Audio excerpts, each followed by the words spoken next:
وہ اسٹیبلشمنٹ کے بارے میں جو ایک انتہا پہ گئی لوگ کہتے ہیں یا پروپیگنڈا جو ہے وہ یہ ہے کہ وہ انتہا پہ گئی ہے. میں کوئی الزام نہیں لگا رہا کہ وہ انتہا پہ گئی ہے. جو ان کی تقریر کا جو مفہوم لیا حکومت نے لیا, حکومتی جو پروپیگنڈا ہے, تو اس میں آج جو مریم نواز ہے ان میں توازن نظر آیا ہے تھوڑا سا. جس کے اندر انہوں نے بالکل اس کا لہجہ نرم تھا, اس وقت اسٹیبلشمنٹ کے حق میں تھا, بلکہ کیونکہ اس وقت پی ڈی ایم کی جو پوزیشن ہے وہ اتنی سٹرونگ نہیں ہے. اس کو جو پی ڈی ایم کے سربراہ انہوں نے بنائے ہیں مولانا فضل الرحمان, ان کا جو بیانیہ تھا پہلے بھی کہ وہ عورت کی حکمرانی کے خلاف تھے. آج آپ نے پرسوں دیکھا ہوگا مریم نواز سے مل کے گئے ہیں, اس کے اندر کوئی مین قیادت جو تھی نون لیگ کی وہ شامل نہیں تھی. تو رائیون میں جو ان کی ملاقات ہوئی ہے وہ مریم نواز سے ہوئی ہے. مطلب کہ وہ جو عوام ہے, عوام جو ہے, عباسی صاحب تو تھے وہاں, جی عباسی صاحب تھے بالکل, لیکن مین چیز یہ کہ اس کو لیڈ کون کر رہا ہے پارٹی میں. جس کا سینئر لوگ لیڈ نہیں کریں گے اور جونیئر لوگ آگے اس کو لیڈ کریں گے تو وہاں پارٹی کا بیانی ختم ہو جائے گا. اس نے اپنے والد کی سیٹ پہ شاید یار سینئر نائب صدر موجود تھے وہاں پہ, شاید اپنے والد کی کرسی پہ بٹھایا, وہاں بٹھایا ہے, وہاں موجود تھے. یہ ہم نہیں کہہ سکتے, میرے خیال میں وہ مریم نواز سے ملنے گئے تھے. مریم نواز جیسا کہ ناجی صاحب وہ اس وقت علامت ہے. نواز شریف آپ تصور کریں کہ نواز شریف بیٹھا ہوا ہے یہاں, اور ان کا لہجہ بھی دنیا سے چلے گئے تھے جب نظیر آئی. جی جی بالکل ایسے ہی ہے فیلڈ میں. تو یہ ایک میں سوال آپ سے چھوٹا سوری, جو ہے مولانا فضل الرحمان صاحب, اس نے بے نظیر کی قیادت پہ کام کیا. بالکل کیا جی. وہ آپ کہتے تھے کہ وہ عورت کی نہیں مانتا تھا. نہیں ان کا بیانیہ تھا, انہوں نے بلکہ فتویٰ دیا ہوا تھا کہ جی آپ جو عورت کی حکمرانی کرتی ہے وہ حرام ہے. وہ تو یہ بھی کہتے ہیں کہ ٹی وی حرام ہے, لیکن ساتھ میں یہ کہتے ہیں کہ کوئی نہیں. نہیں وہ تو عمران خان کی حکومت کو بھی حرام کہتے ہیں, لیکن جس کو چلنے والی ہے جو پہلا جلسہ 16 تاریخ کو ہو رہا ہے گجرانوالہ میں, پہلے یہ مریم نواز کا جلسہ تھا, اب یہ پی ڈی ایم کا جلسہ بن گیا ہے. تو اس حوالے سے آج شاہ خاقان عباسی نے بھی ایک پریس کانفرنس کی.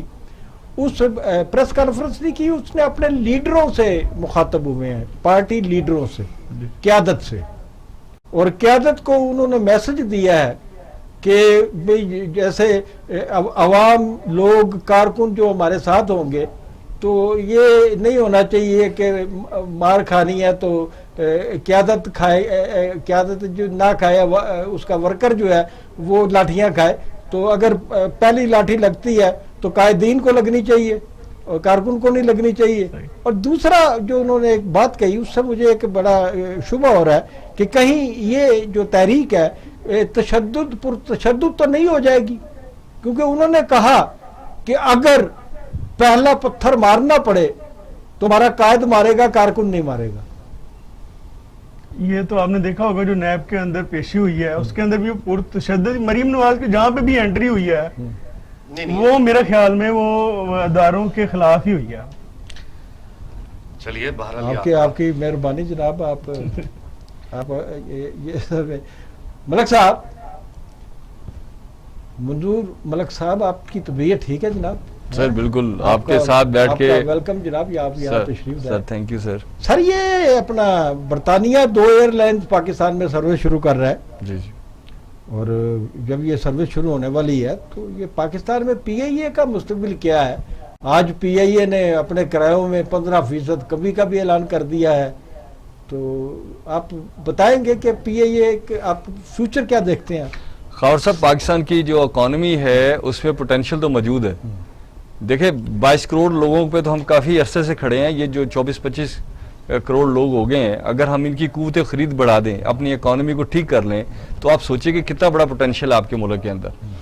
پھر مجھے تو یہ لگتا ہے کہ ہمارے سیاستدان بھی اس وقت زیادہ ایکٹیو ہوتے ہیں جب پتہ چلتا ہے کہ اکنامیکلی کلیپس ہونے لگا ہے اور لوگ آئیں گے اور یہ گورنمنٹ کا جو سٹرکچر ہے اس کو تباہ کر دیں گے, تو ایک گروپ دوسرے گروپ کو سپورٹ کرتا ہے. اور اس میں آپ دیکھ لیں کہ جو بھی لانگ مارچ ہوئے ہیں اس میں یہ ہے. مسئلہ یہ ہے کہ پاکستان میں 3 مسائل ہیں جس کو حل کرنا بہت ضروری ہے اگر کوئی بھی گورنمنٹ آ جائے, ورنہ گورنمنٹ بدلنے سے کیا ہوگا؟ کچھ بھی نہیں ہوتا سر. پہلی بات یہ ہے صاحب, ایک سوال اور میں آپ سے کروں گا, آپ کی بات کاٹ رہا ہوں کیونکہ سوالات بہت ہیں اور آپ کے جوابات بہت لمبے ہیں. جی کہ عالمی تناظر میں اس وقت جو نقشہ ابھر رہا ہے تو خطے میں اس وقت